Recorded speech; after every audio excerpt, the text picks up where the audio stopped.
मुंबई गोवा महामार्गाची सध्या चाळण झालेली आहे। मी तुम्हाला दाखवणार आहे कशा पद्धतीने या ठिकाणी मुंबई गोवा महामार्गावर अगदी गणेशोत्सव तोंडावर असताना कशा पद्धतीने डागडुजी केली जाते। गेले कित्येक दिवस अगदी चाकरमानी असेल किंवा राजकीय पक्षांकडून सांगितलं जात होतं की कशा हा रस्ता खराब झालेला आहे आणि त्याची डागडुजी करा अशा पद्धतीची मागणी केली जात होती। मात्र अगदी गणपती तोंडावर आला तरीसुद्धा अगदी हे केलेलं नव्हते, दुरुस्ती केलेली नव्हती आणि त्याच्यामुळे कशा पद्धतीने हे रस्ता खराब झाला तो पाहत आहे। एकूणच जर बघितलं तर रस्त्यावरून जाणाऱ्या प्रवाशांना सुद्धा हाल सहन करावे लागत आहेत। माझ्यासोबत इथे काही प्रवासी आहेत, काय सांगाल रस्ता कसा होता मुंबईत?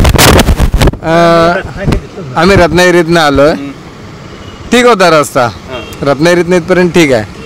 त्याच्या पुढे पाचचा आहे तो सगळा खराब आहे, संगमेश्वर वगैरे या साईडला जो रस्ता आहे तो सगळा खराब रस्ता आहे।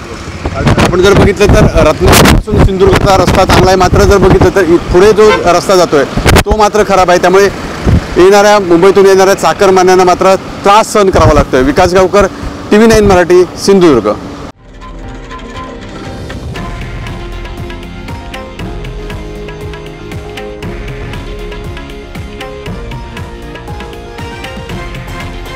हे आहे देशातील नंबर 1 न्यूज नेटवर्क आणि आपण पाहत आहात TV9 मराठी, एकमेव।